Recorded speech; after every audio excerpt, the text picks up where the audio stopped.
Hi viewers. ఈరోజు హైదరాబాద్లో అమీన్పూర్కి సంబంధించేసి ఓ తల్లి ముగ్గురు పిల్లల్ని చంపింది. పెద్దోడి పేరు సాయికృష్ణ, మధుప్రియ, గౌతమ్.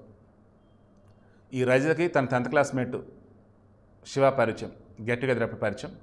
ఆ తర్వాత నువ్వు పెళ్లి చేసుకోపోయినట్టయితే నేను చేసుకుని నిన్ను అని చెప్పేసి అనటం, ఇద్దరు ఇంకా సెక్సువల్గా దగ్గర అవటం. ఆల్రెడీ ముగ్గురు పిల్లలు ఉన్నా సరే చెన్నయ్య మగాడు, చెన్నై వల్ల ముగ్గురు పిల్లలు పుట్టారు. ఆయన చెన్నై దగ్గర లోటు అంటూ ఇటు వెళ్ళిపోయింది. చివరికి ఏమైంది, ముగ్గురు బిడ్డలను చంపింది. ఈరోజు చెన్నై ఆ శివ ఫోటో దొరకలేదు, లక్కీలు ఇప్పుడు దొరికింది, అందుకే డిస్ప్లే చేస్తున్నా. ఈ వీడియోకి మెయిన్ ఇంటెన్షన్ చెన్నై చెప్పిన వెంటనే నేను మరలా చెప్తున్నా. ఆయన వయసు 60 సంవత్సరాలు దాటింది. మొదట భార్య లేదు, ముగ్గురు బిడ్డలు, రెండో భార్యకి ముగ్గురు బిడ్డలు పుట్టారు. ముగ్గురు బిడ్డలు ఇప్పుడు చంపేసింది రజిత. ఇంక ఇప్పుడు నేను బతికి దేనికి, ఇంక నాకు బతకడం వల్ల ఉపయోగం ఏంటి, నేను ఎవరి కోసం బతకాలి, ఎందుకు బతకాలంటున్నాడు పాపం.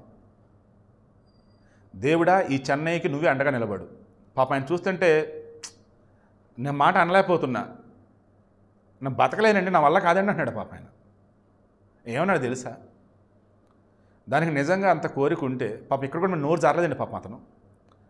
ఆమెకి రజిత్కి అంత ఇష్టమే ఉంటే దాంతో వెళ్ళిపోయిన నేనేం అనుకునేవాడిని కాదు కదా, నా బిడ్డతో నేను బతికేవాడిని, బిడ్డను చంపాల్సిన అవసరం ఏందండి అన్నాడు. నేను వీడియోలో అదే చెప్పాను, మొన్న అదే చెప్పా. ఏమంత అవసరం, బిడ్డను చంపాల్సిన అవసరం ఏంటి? ఇదిగో నువ్వు ముసలోడివి, నువ్వు నాకు తగ్గట్టుగా లేవు, సెక్సువల్గా నీ దగ్గర ఎంజాయ్ చేయలేకపోతున్నా, దెన్ వాడు మంచి ఆటగాడు, వాడితో నేను వెళ్తున్నా అని అంటే సరే వెళ్ళు అని అంటాడు తప్ప ఉండమని అన్నాడుగా. ఉండమని అన్నాడు, నువ్వు ఇంట్లోంచి వెళ్ళిపోయావు, నువ్వు మేజర్వేగా, అవతల శివ మేజరేగా, సుప్రీంకోర్టు తీర్పులు చెప్పిందిగా, ఇష్టమైన వాళ్ళతో ఉండవచ్చు, మేజర్లు అయితే అని చెప్పింది. ఇంక ఇబ్బంది ఏంటి, ఎందుకు పిల్లల్ని చంపటం? ఇప్పుడు పాపం ఆయన ఆ వయసులో ఏం చేయాలని పాపం ఇంకా ఆయన సంగారెడ్డి సెంట్రల్ జైలుకి తరలించారు శివాని, రజితని. వాళ్ళు ఇంకా బతికినా చచ్చినట్టే లెక్క ఇంక వాళ్ళు. బట్ పాపం చెన్నైని అయితే నిజంగా చూడలేకపోతాం పాపం, ఆయన బాధ వర్ణాతీతం. దండం పెట్టి మరీ చెప్తున్నా, ఆడోళ్ళైనా మగోళ్ళైనా, ఒరే బాబు మీకు వేరే వాళ్ళతో రిలేషన్స్ ఉన్నాయి, మీకు ఆల్రెడీ పెళ్ళి ఉందనుకుంటే ఈ పెళ్ళైన ఇళ్లలో భార్యలను భర్తలను చంపొద్దు, పిల్లలను చంపొద్దురా, ఆడోళ్ళైనా మగోళ్ళైనా.